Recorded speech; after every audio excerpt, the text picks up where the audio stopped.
नमस्कार, मैं संदेश नेमा और आप देख रहे हैं खबर समय जगत। आइए नजर डालते हैं आज की ताजा तरीन खबरों पर। आदिवासी कांग्रेस के राष्ट्रीय अध्यक्ष विक्रांत भूरिया ने तथ्यों के साथ प्रदेश के आदिवासी बहुल क्षेत्रों, खासकर गुजरात और महाराष्ट्र की सीमा से लगे झाबुआ, अलीराजपुर, धार और रतलाम जैसे जिलों को शराब तस्करी के सुरक्षित कॉरिडोर और शराब तस्करों के अभयारण्य बनाए जाने का गंभीर आरोप लगाया।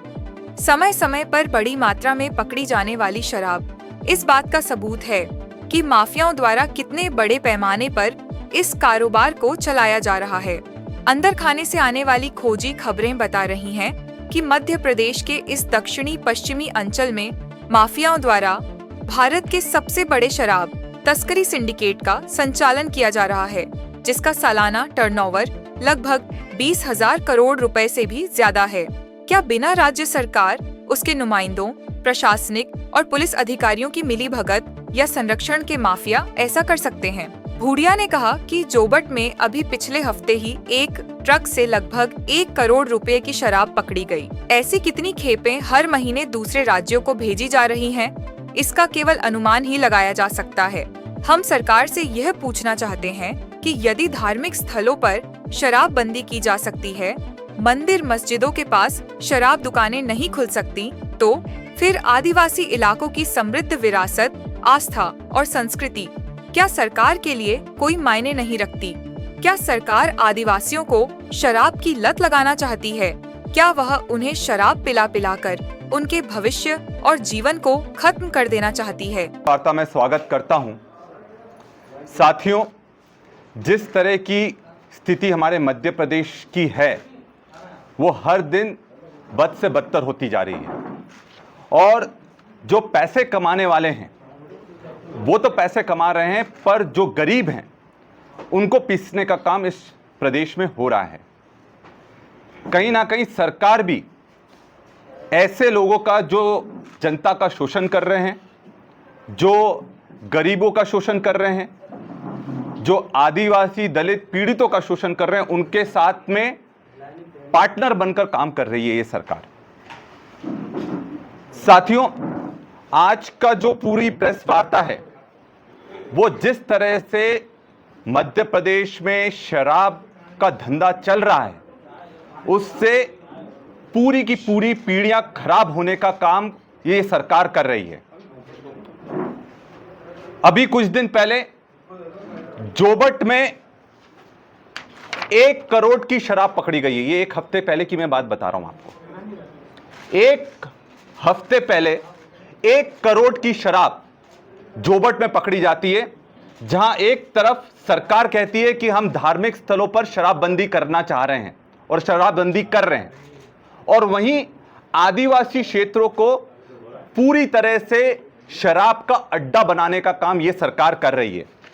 और इसमें कितना बड़ा खेल चल रहा है ये मैं आपके सामने लाना चाहूंगा।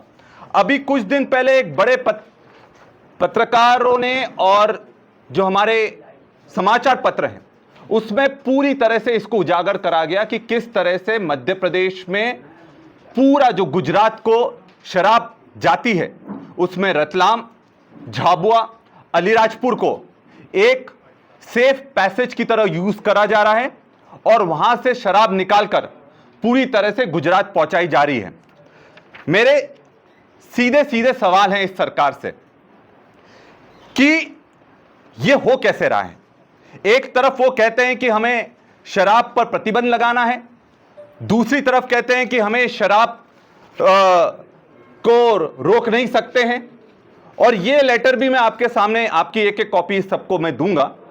यह कलेक्टर का लेटर है जिसमें धार में कलेक्टर ने यह साफ लेटर लिखा है कि यहां पर नकली होलोग्राम लगाकर शराब को बेचा जा रहा है, भेजा जा रहा है, और यही शराब पकड़ी जा रही है। और इस चीज को प्रमाणित कैसे होता है? जो जोबट में शराब मिली उसमें नकली होलोग्राम था, और यह पूरी तरह से एक सिस्टम बना लिया जिसमें सरकार भी उसका एक हिस्सा बनकर काम कर रही है। साथियों, यह एक बहुत दुखद बात है कि जब शराब पकड़ी जाती है तो उसमें किसके खिलाफ कार्रवाई होती है? ड्राइवर के खिलाफ कार्रवाई होती है।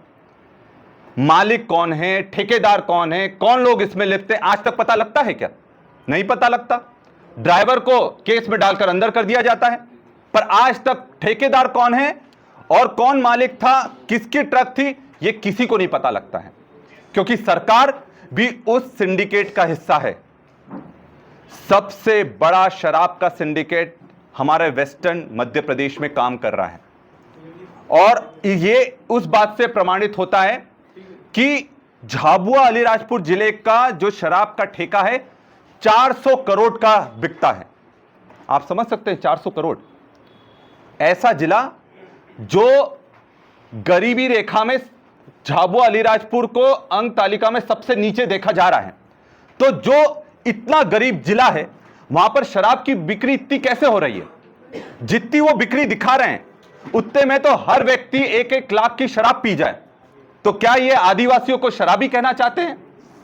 तो ये कहां का न्याय है कि आदिवासियों को शराब के नाम पर बदनाम करो और बड़ा बड़ा सिंडिकेट जिसका हिस्सा खुद सरकार है वो पूरा फायदा उसका उठा ले। आपको मैं बता दूं कि ये धार्मिक स्थल पर जो शराबबंदी का ये नाटक चल रहा है, असली में ये मुनाफे का खेल है। गुजरात में क्या हो रहा है? पहले टैक्स आपको सरकार को देना पड़ता था, अब वर्तमान भाजपा सरकार को टैक्स जाता है, तो सरकार भी, इससे शराब भी वहां सस्ती मिल रही है और शराब की बिक्री धड़ल्ले से चल रही है। मैं तो ये कहता हूं सरकार से कि आप तो मध्य प्रदेश में शराब बंद करें। आदिवासी क्षेत्रों में सिर्फ महुए की शराब के अलावा, क्योंकि वो पारंपरिक रूप से हमारे पूजा पाठ में उपयोग होता है, उसके अलावा सब शराब को बंद होना चाहिए आदिवासी क्षेत्रों में। और इससे हमारी पूरी पीढ़ियां खराब हो रही हैं। और इसका एक बहुत बड़ा उदाहरण मैं ये देना चाहता हूं कि हमारे आदिवासी क्षेत्रों में D3 नाम का एक कार्यक्रम चल रहा है, जो कि समाज की आवाज बनकर निकल रहा है, जिसमें D3 का मतलब दहेज, दारू और डीजे, इस पर समाज ने आपस में मिलकर प्रतिबंध लगाया है। और यह बहुत बड़ी मुहिम हमारे आदिवासी क्षेत्रों में चल रही है। मतलब दहेज, दारू और डीजे, इसका किसी भी तरह से हम लोग वहां चलने नहीं देंगे। और इसका यह असर हुआ है कि जब से यह मुहिम शुरू हुई है, आपके एक्सीडेंट कम हो गए हैं। जो आपका व्यय आता था, गरीब परिवार है, अब कम से कम उनका थोड़ा पैसा बच रहा है। जो लोग मजदूरी, वैसे ही पैसा नहीं है, पलायन पर पूरी तरह से गुजरात पर निर्भर करते हैं, दूसरे राज्यों पर निर्भर करते हैं, धीरे धीरे वो कम हो रहा। तो अगर ये D3 का जो मुहिम है, जिसमें समाज आगे आया है और सभी दल साथ में अगर इसका समर्थन कर रहे हैं, तो इसका समर्थन सरकार को भी करना चाहिए।